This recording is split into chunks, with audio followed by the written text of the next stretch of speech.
What's up, everyone? My name is Paul with TutorU, and I hope I can help you guys learn a little bit more about exponents today. So the very first thing that we're going to talk about is what is an exponent? What does it look like? And why we in math use exponents. Let's start off with a to the b. And I know I'm starting off with letters instead of numbers, but just hang on for a second. So this is the general shape of an exponent. You might see something more along the lines of like 3 squared, okay? But for now, I'm just going to use this a to the b shape, okay? And when you think of it, this entire thing is an exponent. The a is your base. That is the base of the exponent. The bottom, okay? The b is your power. That's the power of the exponent. So, if I asked you, what is the base of 3 squared? Well, the base is 3. The base is 3. And the power is 2. And so that's just some of the common language surrounding exponents, okay? The base is very important to understand later on for when we talk about roots, taking the root of something, okay? But we won't get into that quite yet. Let's look for an example of, actually, let's just define it. So, the letter B, okay, our letter B, that's how many times you multiply the base by itself, okay? How many times you multiply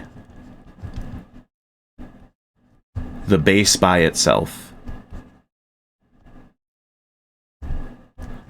And the base is just still going to be the base. So in 3 squared, we have a 2 here. So that's how many times we're going to multiply 3 by itself. So 3 times 3. Okay, so 3 squared equals 3 times 3, and that equals 9. Let's go up a level. Let's increase the difficulty of the exponent just a little bit. So we have, let's just go with 5 cubed. So 5 cubed. See how it's a 3. So our base is 5, and the power of the exponent is 3. The whole thing is the exponent. And what that ends up being is 5 times 5 times 5, and our answer is going to be, so what's 5 times 5? Well, that's 25, and 25 times 5, that is 125, okay? And so the answer to 5 cubed, or 5 to the 3 power, is 125. So not so bad yet, right? The downside is exponents can get a little bit crazier, and we might get into a little bit of that. Because those numbers can keep, like, the power can keep increasing, the base can keep increasing. They can also decrease, right? So you have an infinite range of bases and powers for exponents, okay? Let's just take a look at what happens. So what happens if the power is negative, okay? So what happens when the power is negative? It's not writing for me. There we go. Okay, I think I'm gonna get it now. So what happens when the power is negative? So let's just take a look at the example of, let's go with 3 or let's go with 4 to the negative 3. Okay, so our base is 4. The base is 4. Our base is 4, and the power is negative 3. So what do we do? Well, I like to say when the power is negative, drop the whole thing below 1. Drop the whole thing below the number 1. What does that look like? Well, it looks like this. So 1 over, and rewrite your exponent, but don't make the power negative. Because you've dropped it below the number 1, the power is no longer negative. You've effectively taken away the negativity from that power, okay? Kind of. We've rewritten it. So now this down below is just like our regular exponents. So we are going to rewrite this now with 1, and it is 4 to the 3rd power, so that is 4 times 4 times 4. And what is 4 times 4? Well, that's 16. And 16 times 4 is 64.